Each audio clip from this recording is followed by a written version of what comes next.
Pune shift हो रहे हो तो ये वीडियो स्किप मत करना भाई, ये सबसे इंपॉर्टेंट है। भी बहुत सारे सवालों का जवाब, फ्लैट बेटर है पीजी बेटर है, फ्लैट पीजी फ्लैट पीजी, कौन सा चीज बेटर है? आपको सारी चीजों का जवाब दूंगा मैं।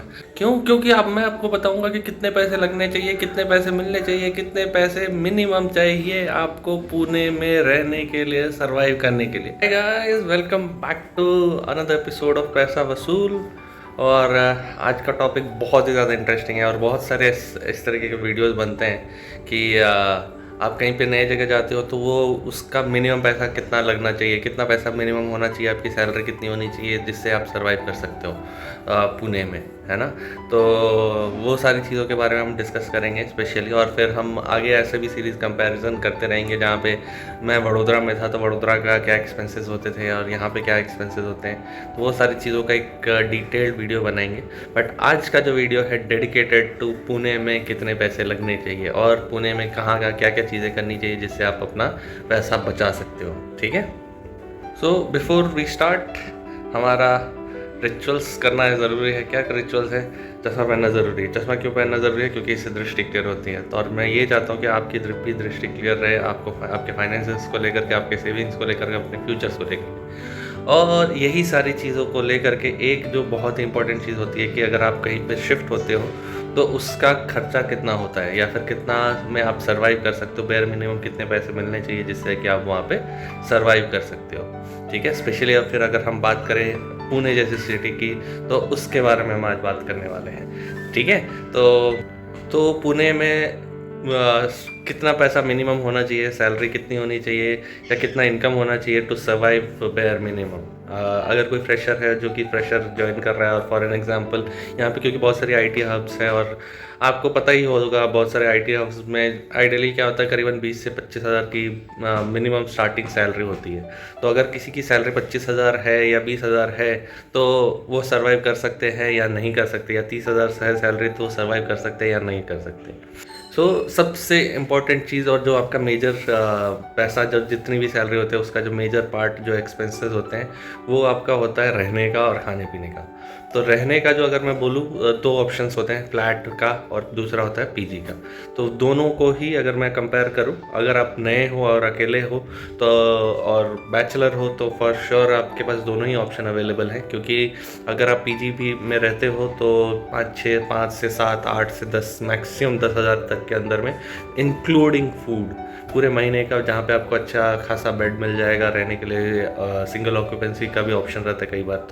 तो वो सारी चीज़ें हो जाती है जहाँ पे कि आप अपना 10 हज़ार के अंदर में विथ फूड और अच्छे से लोकेलिटी में जहाँ पे भी आपके ऑफिस होती है कहीं पे भी। यहाँ पे आइडियली क्या होती है कि एक होता है विमान नगर पुणे में, दूसरा होता है हिंजेवाड़ी साइड में जहाँ पे IT का हब है बेसिकली। उस साइड में भी किसी भी जगह पे अगर आप देखते आते हो या रहते हो वहाँ पर आपको ईजिली विद 10,000 पीजी मिल जाएगा, ठीक है। आपके लिए सबसे बेस्ट ऑप्शन रहेगी क्योंकि अगर आप फ्लैट के लिए लेने जाते हो तो स्टार्टिंग में ऐसा आता है कि आपको ये होगा कि आपको एक महीने का नोटिस देना पड़ेगा। तो कोशिश कीजिए कि वो ना करें, क्योंकि इससे क्या होता है कि एक तो आपकी सैलरी का जितना भी आपका एक महीने का रेंट है तो वो एक ब्रोकरेज में चला जाता है, प्लस आपका जो ओनर है, रूम ओनर रहेगा एज वो आपसे कुछ एडवांस लेगा। फिर बहुत सारी चीज़ों में आपके पैसे इनिशियल इन्वेस्टमेंट ज़्यादा हो जाएंगे। तो अगर आप नए हो और अगर आपकी फॉर एन एग्जांपल आपकी salary with in the range of 20 to 25 या 30 तक है तो उस टाइम पे आपका जो सबसे बेस्ट ऑप्शन रहेगा कि पीजी 8 से 10 हज़ार के बीच में आपका पीजी हो जाएगा। और कोशिश ये करनी है कि आपको ऑफिस के सामने ही मतलब पीजी ढूंढना है, और वो मिल भी जाता है विद इन वॉकिंग डिस्टेंस। अगर होती है तब तो सबसे बेस्ट है, नहीं होती है तो ज़्यादा दूर का मत ना लें कि जिससे कि आपका ट्रैवलिंग का कॉस्ट ज़्यादा हो, ठीक है। अब इसमें क्या होता है, ट्रैवलिंग का कॉस्ट की मैं अगर बात करूँ, अगर आपके पास खुद का व्हीकल है तब तो कोई प्रॉब्लम नहीं है कि जहाँ पे अगर मतलब पास में हो 4-5 किलोमीटर तो एक साइड का शायद आपको 10 रुपये के आसपास का पेट्रोल चलेगा एक बार में। अगर with in 2 kilometre 3 kilometre 4 kilometre के अंदर में है तो, और अगर आपका वही चीज़ दूर है थोड़ा सा तो वो पैसे ज़्यादा बढ़ेंगे।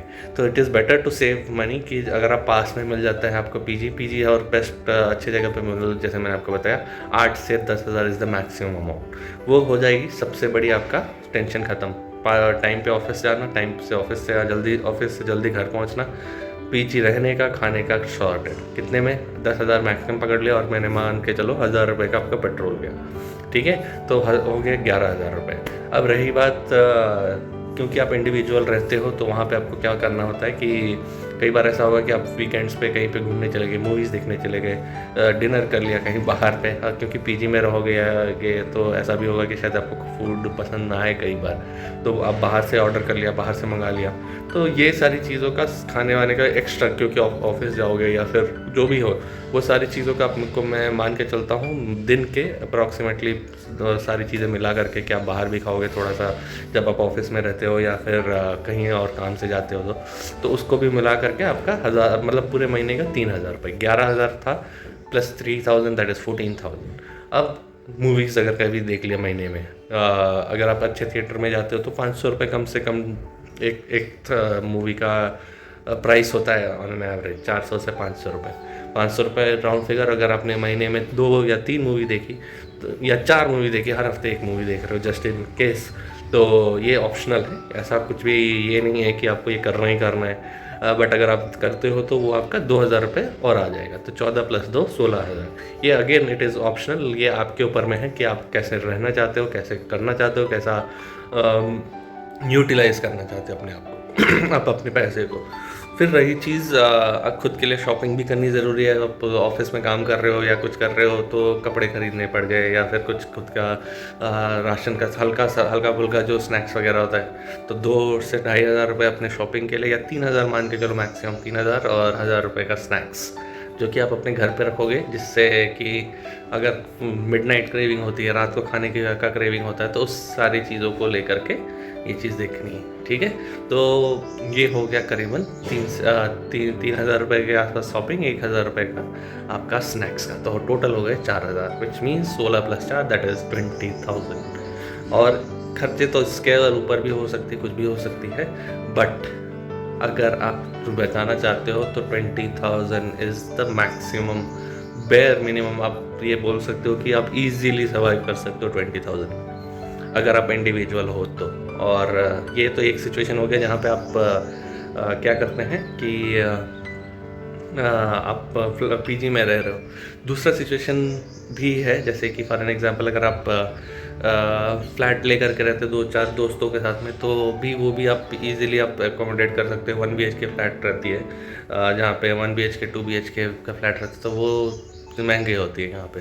लेकिन वहाँ पे प्रॉब्लम क्या होती है, यहाँ पे प्रॉब्लम ये हो जाती है, जैसे मैंने आपको बताया कि आपको 1 महीने का ब्रोकरेज देना पड़ेगा, जल्दी घर मिलता नहीं है सेपरेटली, तो वो एक चैलेंज होती है। बट अगर आपके पास फ्रेंड्स हैं, 4 लोग 5 लोग हैं फ्रेंड्स या हैं, तो वो कर सकते हैं, साथ में रह सकते हैं एंड सर्वाइव कर सकते हैं, पैसे भी बचेंगे उससे, और आप अपने हिसाब से सारी चीज़ें कर पाओगे, खाना भी खुद से बना पाओगे, और ये सारी चीज़ों का हो जाएगा। उसका मैं जब अगर आप फ्लैट में रहते हो तो क्या एक्सपेंसिव रहता है वो भी आपको अगले एपिसोड में बताऊँगा, ठीक है। Till then see you, bye bye, take care.